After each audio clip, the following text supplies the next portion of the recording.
കോട്ടയത്ത് വിവാഹ തലേന്ന് വരൻ വാഹനാപകടത്തിൽ മരിച്ചു. കടപ്പളമറ്റം സ്വദേശിയായ ജിജോ ജിൻസൺ എന്ന 21 വയസ്സുകാരനാണ് ഇന്നലെ രാത്രി ഉണ്ടായ വാഹനാപകടത്തിൽ മരണപ്പെട്ടത്. ഇന്ന് ജിജോയുടെ വിവാഹം നടക്കാനിരിക്കെയാണ് ഇന്നലെ രാത്രിയിൽ ഇത്തരത്തിലൊരു അപകടമുണ്ടാവുകയും ജിജോ മരണപ്പെടുകയും ചെയ്യുന്നത്. MC റോഡിൽ കാളികാവ് ഭാഗത്ത് വെച്ചാണ് ഇന്നലെ രാത്രി 10 മണിയോടുകൂടി അപകടമുണ്ടായത്. ജിജോയും അദ്ദേഹത്തിൻ്റെ സുഹൃത്തും ചേർന്ന വിവാഹ ഒരുക്കങ്ങൾക്കായി പുറത്തേക്ക് ബൈക്കിൽ പോയതാണ്. ഈ സമയത്താണ് കാളികാവ് ഭാഗത്ത് വെച്ച ഇവർ സഞ്ചരിച്ചിരുന്ന ബൈക്ക് മറ്റൊരു ട്രാവലറുമായി കൂട്ടിയിടിക്കുകയായിരുന്നു. ഗുരുതരമായി തന്നെ ഇരുവർക്കും പരിക്കേൽക്കുന്നു.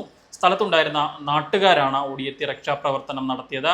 ഇരുവരെയും ഉടൻ തന്നെ കോട്ടയം മെഡിക്കൽ കോളേജ് ആശുപത്രിയിലേക്ക് എത്തിച്ചതാണ്. പക്ഷേ നവവരനായ ഇന്ന് വിവാഹിതനാകേണ്ടിയിരുന്ന ജിജോയുടെ ജീവൻ രക്ഷിക്കാൻ സാധിച്ചില്ല. ജിജോയ്ക്കൊപ്പം ഉണ്ടായിരുന്ന സുഹൃത്ത് ഇപ്പോഴും കോട്ടയം മെഡിക്കൽ കോളേജ് ആശുപത്രിയിൽ ഗുരുതരാവസ്ഥയിൽ തന്നെ ചികിത്സയിൽ തുടരുകയാണ്. ഇന്ന് രാവിലെ 10 മണിക്ക് ഇലക്കാട് പള്ളിയിൽ വെച്ച ജിജോയുടെ വിവാഹം നടക്കാനിരിക്കെയാണ് ഇന്നലെ രാത്രിയിൽ ഇത്തരത്തിലൊരു അപകടമുണ്ടാവുകയും ജിജോയ്ക്ക് ദാരുണാന്ത്യം സംഭവിക്കുകയും ചെയ്തത്. കടപ്പളമറ്റം നെല്ലിക്കുന്ന് കൊച്ചുപാറയിൽ ജിൻസൺ നിഷ ദമ്പതികളുടെ മകനാണ് ജിജോ. 21 വയസ്സ് മാത്രമായിരുന്നു പ്രായം.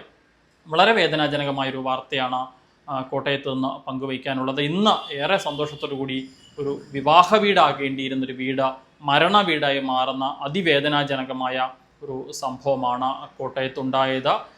ജിജോ ജിൻസൺ എന്ന 21 വയസ്സുകാരനാണ് ഇന്നലെ രാത്രി ഉണ്ടായ വാഹനാപകടത്തിൽ മരണപ്പെട്ടത്. അദ്ദേഹത്തിനൊപ്പം ബൈക്കിൽ യാത്ര ചെയ്ത സുഹൃത്ത് ഗുരുതരാവസ്ഥയിൽ തന്നെ കോട്ടയം മെഡിക്കൽ കോളേജ് ആശുപത്രിയിൽ ചികിത്സയിൽ തുടരുകയാണ്.